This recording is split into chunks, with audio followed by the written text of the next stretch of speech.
ஒரு வசனத்தை எடுத்து நம்ம வாசிக்கலாம். மத்தேயு 15ஆம் அதிகாரம் 8ஆம் வசனம். மத்தேயு 15:8 நான் வாசிக்கிறேன்.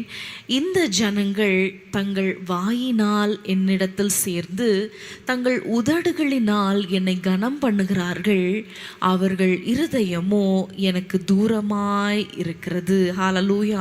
தூரமாய் விலகி இருக்கிறது. ஹalleluya. வாயினால் என்னிடத்தில் சேர்ந்து உதடுகளினால் கனம் பண்ணுகிறார்கள், ஆனா இருதயமோ தூரமாய் விலகி இருக்கிறது. இதை இப்படி சொல்லலாம். வாயினால ஸ்தோத்திரம்னு சொல்றாங்க, வாயினால பாட்டு பாடுறாங்க, வர்ஷிப் பண்றேன்னு சொல்றாங்க, ஒருவேளை கரங்களை உயர்த்தி கண்களை மூடி கூட பயங்கரமா வர்ஷிப் பண்ணலாம். ஆனா இருதயம் எப்படி இருக்கிறது? இன்றைக்கு ஆண்டவர் பார்க்கிறது இருதயம். ஹalleluya. இருதயமோ எனக்கு தூரமாய் விலகி இருக்கிறது. ஹalleluya. ஆண்டவர் மனுஷர் பார்க்கறது போல அவர் பார்க்கறது இல்லை. மனுஷர்கள் ஒருவேளை சர்ச்சில் நீங்கள் கரங்களை உயர்த்தி ஒருவேளை சத்தமாய் உரத்த சத்தமாக நீங்கள் ஆண்டவரை பாடலாம். மற்றவர்களுக்கு முன்பாக நம்முடைய ஜீவியம் ஒருவேளை ரொம்ப பரிசுத்தவான் என்று சொல்லலாம். ஆனால் உள்ளான இருதயம் எப்படி இருக்கிறது என்பதை குறித்து நம் ஆண்டவர் கண்ணோக்கமாய் இருக்கிறார். இந்த வசனத்தில் நம்ம பார்க்கிறோம், இருதயமோ தூரமாய் விலகி இருக்கிறது. தூரமாய் அப்படின்னு வாசிக்கும் பொழுதே இன்னொரு காரியம் எனக்கு நினைவுக்கு வந்தது. மத்தேயு 26 பார்க்கும் பொழுது, மத்தேயு 26:58 வசனத்தை நம்ம வாசிக்கலாம். மத்தேயு 26:58. பேதுரு தூரத்திலே அவருக்கு பின் சென்று பிரதான ஆசாரியனுடைய அரண்மனை வரைக்கும் வந்து உள்ளே பிரவேசித்து முடிவை பார்க்கும்படி சேவகரோடே உட்கார்ந்தான். பேதுரு பாருங்க எப்படி பின் சென்று கொண்டிருக்கிறார். தூரத்திலே அவருக்கு பின் செல்கிறார். ஹalleluya. பின் சென்று கொண்டுதான் இருக்கிறார். ஆண்டவருடைய அடிச்சுவடுகளை நடந்து கொண்டுதான் இருக்கிறார். ஆனா அங்க பாருங்க ஒரு தூரம், அங்க ஒரு கேப் காணப்படுகிறது. தூரமாய் முந்தை பார்க்கும் பொழுது அவள் நெருக்கமாய் ஆண்டவரோடு பயணித்த பேதுரு, ஆண்டவரோடு எங்க சென்றாலும் ஆண்டவரோடு நடந்த பேதுரு, இங்க பார்க்கும் பொழுது அவர் தூரமாய் பின் சென்றார். பின் சென்று கொண்டுதான் இருக்கிறார். பின் செல்லல அப்படின்னு சொல்ல முடியாது. சர்ச்சுக்கு போயிட்டு தான் இருக்கிறோம், வர்ஷிப் பண்றோம், பைபிள் வாசிக்கிறோம், நம்ம ஆராதனைகளில் கலந்து கொள்கிறோம், இப்படி ஆன்லைன் மீட்டிங்ஸ்ல நம்ம கலந்து கொள்கிறோம். ஆனா ஆண்டவரோடு இணைந்து நடக்கிறோமா? நம்முடைய வாழ்க்கை ஒவ்வொரு நாளும் எப்படியாக இருக்கிறது?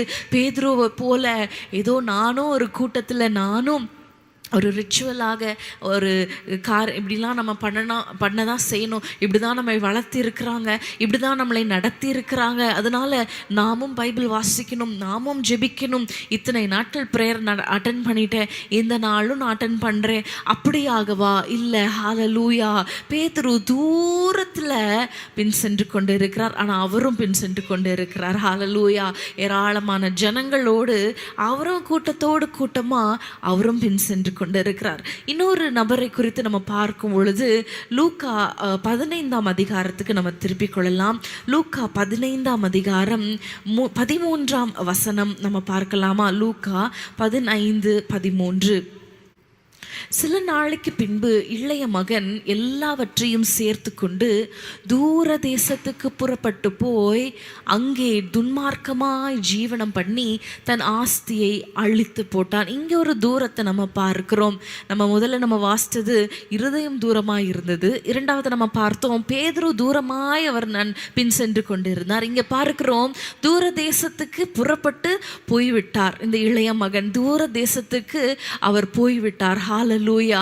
இங்கே நம்மளுடைய நடைகளை, நம்முடைய வாழ்க்கை முறைகளை குறித்து நம்ம சற்று சிந்தித்து பார்க்க வேண்டிய நம்ம இந்த வசனங்கள். ஹalleluya. நம்முடைய இருதயம் ஆண்டவரோடு இணைந்து இருக்கிறதா? நாவினால் அவரை கனம் பண்ணி நாவினால் அவரை ஸ்தோத்தரிக்கிறோம், இருதயம் தூரமாய் இருக்கிறது சொன்னது போல பேதுரு தூரமாய் பின் சென்று கொண்டிருந்தார் சொல்றது போல இருக்கிறதா? இல்லை இந்த இளைய குமாரனை போல முற்றிலுமாய் ஆண்டவரை விட்டு, தகப்பனை விட்டு தகப்பன் வீட்டை விட்டு தகப்பன் எல்லையிலே இல்லாதது போல, அந்த சர்க்கிள்லே அந்த அந்த ரேடியஸ்லே இல்லாதது போல தூர தேசத்துக்கு நீங்கள் ஒரு வேளை போய்விட்டீங்களா? பிரியமானவர்களே, இன்றைக்கும் ஹalleluya அந்த இளைய மகன் வருவார் என்று காத்து கொண்டு இருந்தது போல, ஹalleluya அந்த இளைய மகன் வருகிறான் என்று அறிந்தவுடனே அவனை எதிர்கொண்டு கட்டி அணைத்தது போல ஆண்டவரும் நம்மை கட்டி அணைக்க விரும்புகிறார். ஹalleluya. ஒருவேளை நம்முடைய பரிசுத்த வாழ்க்கை, ஒருவேளை நம்ம ஆவிக்குரிய ஜீவன் கொஞ்சம் ஆண்டவருடைய லைன்ல இருந்து கொஞ்சம் டீரெயில் ஆகி தூரமாய் நம்ம நடந்து கொண்டு இருக்கலாம். நடந்து கொண்டு இருக்கிறோமா? இன்றைக்கு ஆண்டவர் உங்களோடு பேசிக்கொண்டு இருக்கிறார். ஹalleluya. திரும்பவும் ஹalleluya சமீபத்துக்கு வர கடவோம். ஹalleluya ஹalleluya. அப்போ எப்படி நடக்கணும்? என்ன தூரமாய் நடக்கக்கூடாது, தூரமாய் பின் செல்லக்கூடாது, தூரமாய் போய்விடக்கூடாது என்றால் நம்ம எப்படி நடக்கணும் அப்படின்னு பார்க்கும் பொழுது ரோமர் 13ஆம் அதிகாரத்துக்கு நம்ம திருப்பிக் கொள்ளலாம். ரோமர் 13ஆம் அதிகாரம் 13ஆம் வசனத்தை நான் வாசிக்கிறேன். ரோமர் 13 களியாட்டும் வெறியும் வேசித்தனமும் காம விகாரமும் வாக்குவாதமும் பொறாமையும் உள்ளவர்களாய் நடவாமல் பகலிலே நடக்கிறவர்கள் போல சீராய் நடக்க கடவோம். ஹalleluya. களியாட்டுகளும் வெறியும் வேசித்தனமும் காம விகாரமும் வாக்குவாதம் பொறாமை இப்படிப்பட்டவர்கள் உள்ளவர்களாய் நம்ம நடக்காம பகலிலே நடக்கிறவர்கள் போல அப்படின்னு சொல்லும் பொழுது பகல்ல வெளிச்சம் இருக்கும், பகல்ல எல்லாரும் விழித்து கொண்டு இருப்பாங்க, பகல்ல சகல காரியங்களும் அந்தந்த நேரத்தில் எல்லாம் நடைபெற்று கொண்டு இருக்கும். அப்பொழுது நம்ம எப்படி எல்லாரும் பார்க்குறாங்க அப்படின்னு சொல்லி ஒழுங்கா நடந்து கொள்வது போல அங்க பார்க்கிறோம். பகலிலே நடக்கிறது போல சீராய் நடக்க கடுவோம். ஹalleluya. யாரு பார்க்குறாங்களோ இல்லையோ, நம்ம மறைவில் இருக்கிறோமோ தனிமையில் இருக்கிறோமோ, நம்ம வீட்டில் இருக்கிறோமோ வெளியில் இருக்கிறோமோ, ஆஃபீஸில் இருக்கிறோமோ இல்லை சர்ச்சில் இருக்கிறோமோ, அது பிரச்சனை இல்லை. நம்ம பகலிலே நடக்கிறது போல வெளிச்சத்தின் பிள்ளைகளாய் 14ஆம் வசனத்தில் பார்க்கும் பொழுது துரிச்சைகளுக்கு இடமாக உடலை பேணாமல் கர்த்தராகிய இயேசுவை தரித்து கொள்ளுங்கள். ஹalleluya. ஒரு சீரான ஒரு நடை. ஹalleluya. சீரான நடை எப்பொழுதும் ஒரே மாதிரி. ஹalleluya. பகல்ல ஒரு மாதிரி ஒருத்தர் பார்க்குறாங்க என்றால் ஒரு மாதிரி, குடும்பத்தினர் இருக்கிற போது ஒரு மாதிரி, பாஸ்டர் முன்னாடி ஒரு மாதிரி, அப்படி அல்ல. ஹalleluya.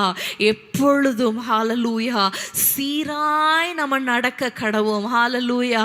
ஆனால் பிசாசு என்ன செய்வான் தெரியுமா? நம்ம வாசித்தது போல களியாட்டுகள், இந்த உலகத்தின் காரியங்கள், இச்சைகள், காம விகாரம், இன்னும் பார்க்கும்பொழுது வாக்குவாதம் பொறாமை கூட பாருங்க ஆண்டவர் விரும்புகிறதுல வாக்குவாதம் செய்கிறது, குடும்பத்துல வாக்குவாதம் செய்கிறது, பொறாமை கொள்வது, இதெல்லாம் ஆண்டவர் விரும்புகிறதில்லை. இப்படிப்பட்ட வாழ்க்கை வாழுகிறது எப்படிப்பட்ட வாழ்க்கை தெரியுமா? அது சீர்கேடான வாழ்க்கை. ஏன்னா இப்படிப்பட்டதெல்லாம் இல்லாம நீங்க சீராய் நடந்து கொள்ளுங்கள் என்று அங்க நம்ம வாசிக்கிறோம். ஹalleluya. இன்றைக்கு ஒருவேளை நம்ம தூரமாய் சீர்கேடான ஒரு வாழ்க்கை, ஆண்டவர் விட்டு தூரமாய், ஹalleluya, நானும் பின் சென்று கொண்டு தான் இருக்கிறேன். ஆனால் எனக்கும் ஆண்டவருக்கும் ரொம்ப கேப் வந்துருச்சு, என்னால் ஆண்டவருடைய சத்தம் கேட்க முடியலன்னு சொல்றீங்களா? இந்த இரவு ஜெபத்தில் திரும்ப நம்ம ஆண்டவரிடத்துல சேர கடவோம். ஹalleluya. பிசாசு எப்பவுமே பாருங்களேன், ஆண்டவருக்கும் நமக்கும் ஒரு பிரிவினை ஏற்படுத்துவதற்கு பலவிதமான பாவங்களை அக்கிரமங்களை நம்ம வாழ்க்கையில கொண்டு வருவான். ஹalleluya. நம்ம வாசிக்கிறோம் இல்லையா? உங்களுக்கும் தேவனுக்கும் உங்கள் அக்கிரமங்களை உங்கள் பாவங்களே உங்களுக்கும் தேவனுக்கும் ஒரு நடுசுவராய் இருக்கிறது என்று நம்ம வாசிக்கிறோம். பிசாசு எப்பவுமே நம்மை ஆண்டவர் இருக்கிற அந்த உறவை பிரித்துவிட நினைப்பான். ஹalleluya. யாத்ராகமம் 8ஆம் அதிகாரத்தில் நம்ம பார்க்கும் பொழுது, யாத்ராகமம் 8ஆம் அதிகாரம் 28ஆம் வசனத்தை நம்ம வாசிக்கலாம். யாத்ராகமம் 8:28. 8:28 யாத்ராகமம் 8ஆம் அதிகாரம் 28ஆம் வசனத்தில் நம்ம பார்க்கும் பொழுது, அப்பொழுது பார்வோன், நீங்கள் உங்கள் தேவனாகிய கர்த்தருக்கு வனாந்திரத்தில் பலியிடும்படிக்கு நான் உங்களை போக விடுவேன், ஆனாலும் நீங்கள் அதிக தூரமாய் போக வேண்டாம், எனக்காக வேண்டுதல் செய்யுங்கள் என்றான். பார்வோன் சொல்லுகிறார், அந்த இஸ்ரவேல் ஜனங்கள் எல்லாம் சொல்றாங்க, நாங்கள் ஆண்டவருக்காக நாங்கள் பலியிடணும், நாங்கள் வனாந்திரத்துக்கு போகணும்னு சொல்லும் பொழுது அங்கே பார்வோன் என்ன சொல்லுகிறார்? சொல்றார் பாருங்க, நீங்க போங்க, வனாந்திரத்துக்கு போங்க, ஆனா ரொம்ப தூரம் போயிடாதீங்க. ரொம்ப தூரம் நீங்க போயிட்டீங்கன்னா நீங்க திரும்ப எகிப்துக்கு வராமலே போயிருவீங்க என்று அவருக்கு பயம்.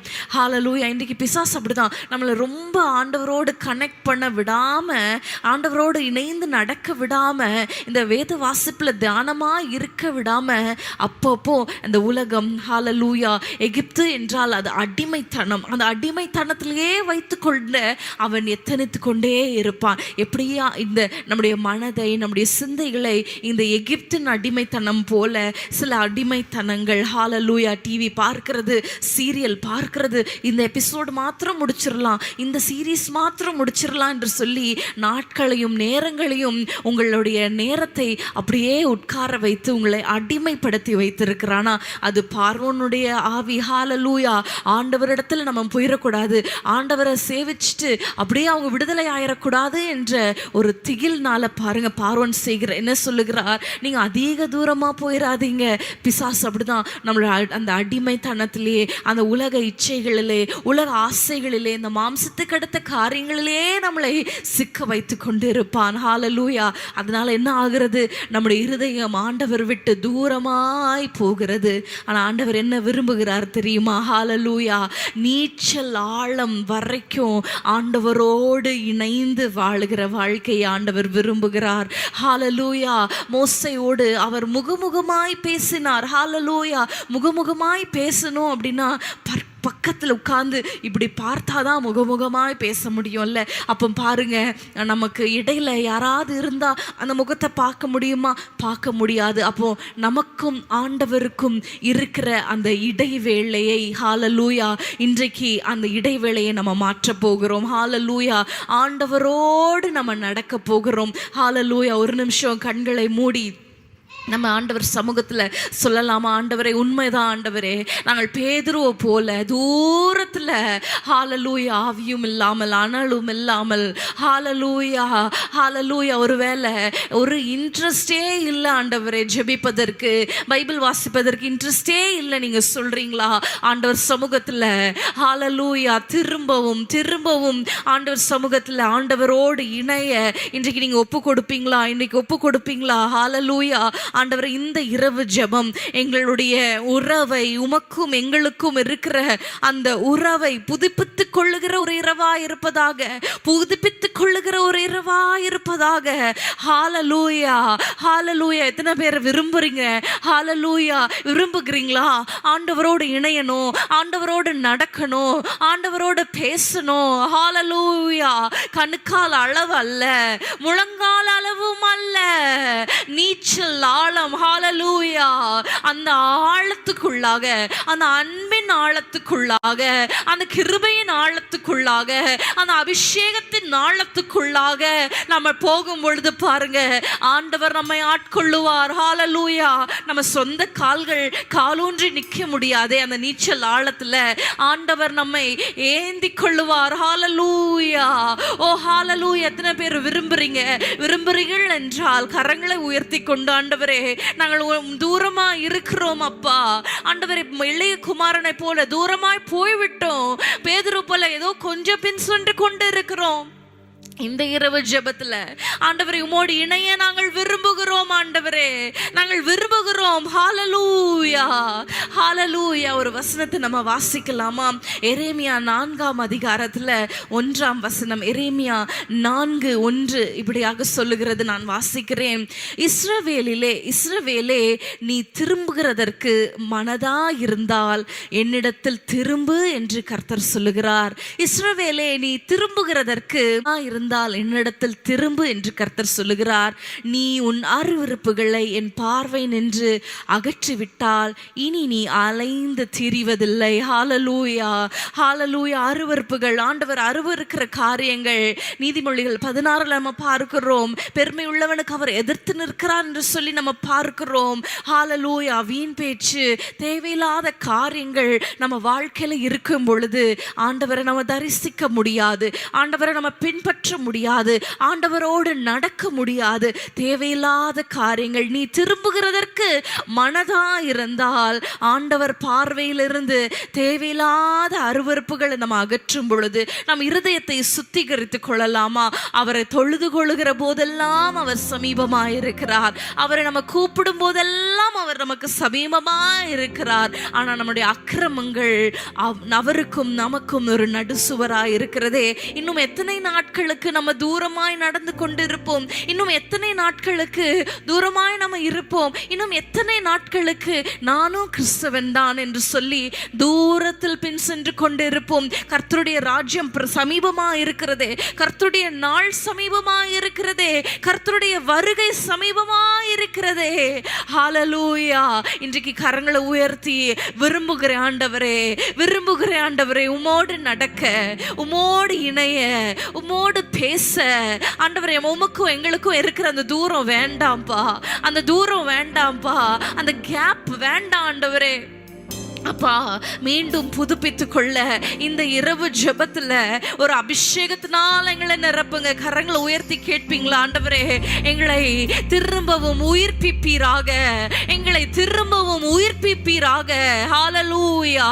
முன்னே தூரமா இருந்தீர்கள், இப்பொழுதோ கிறிஸ்துவின் இயேசுவின் இரத்தத்தினாலே சமீபமானீர்கள் என்று சொன்னது போல ஒவ்வொருத்தர் மேலும் ஆண்டவரே, ஆண்டவரே, அந்த பரிசுத்தமாக்குகிற இரத்தம், எங்களை சமீபமாக்குகிற இரத்தம், உமோடு இணைய செய்கிற இயேசுவின் இரத்தத்தை நாங்கள் தெளிக்கிறோம். எங்கள் இருதயத்தை நீர் ஆண்டவரே உம்முடைய இரத்தம் கழுவுவதாக. தேவையில்லாத விக்கிரகங்கள், தேவையில்லாத ஆண்டவரே அருவருப்புகள் எங்கள் இருதயத்தில் இருந்து நீங்குவதாக. உமக்கும் எங்களுக்கும் பிரிவினையை கொண்டு வருகிற பாவங்கள் நீங்குவதாக, சோர்வுகள் நீங்குவதாக, அசதிகள் நீங்குவதாக. சில நேரம் நம்ம தூக்கத்தினால ஆண்டவரோடு நடக்கிற அந்த உறவை நம்ம இழந்திருக்கிறோம், தூக்கத்தினால. ஹல்லேலூயா, ஹல்லேலூயா. ஆண்டவர் கேட்கிறார், எலியாவே உனக்கு இங்க என்ன வேலை? தூங்கிக் கொண்டு இருக்கிற உங்களை பார்த்து கேட்கிறார். ஹல்லேலூயா. நம்ம ஆண்டவரோடு நடக்கணுமே, அவர் சமூகத்துல வந்து நிற்கணுமே. ஹல்லேலூயா. அந்த உறவை ஆண்டவரை நாங்கள் புதுப்பித்துக் கொள்ள இந்த இரவுல எங்களுக்கு கிருபை செய்வீராக. எங்களை தாழ்த்துகிறோம். உண்மைதான் ஆண்டவரே, ஒரு காலத்துல உமோடு இருந்தோம், நடந்தோம், வேதத்தை வாசித்தோம், நேசித்தோம். ஆனா எங்களுடைய ஜெப நேரம், எங்களுடைய வேத வாசிப்பு எல்லாம் குறைஞ்சிருச்சு. ஒரு விசை எங்களை உயிர்ப்பிப்பீராக. உம்முடைய உயிர்ப்பிக்கிற வல்லமை எங்களை ஆட்கொள்வதாக. ஆண்டவர் எங்களை ஆட்கொள்வதாக. ஒரு புது உற்சாகத்தினால ஆண்டவரை பார்த்து கொண்டு இருக்கிற ஒவ்வொருத்தருடைய இருதயத்துல ஒரு புதிய உற்சாகம் சொல்லுங்க, ஒரு புதிய ஆவி, ஒரு புதிய பலன். ஹல்லேலூயா. ஒரு பலன், ஒரு உற்சாகம் ஆண்டவரை நிரப்பப்படுவதாக.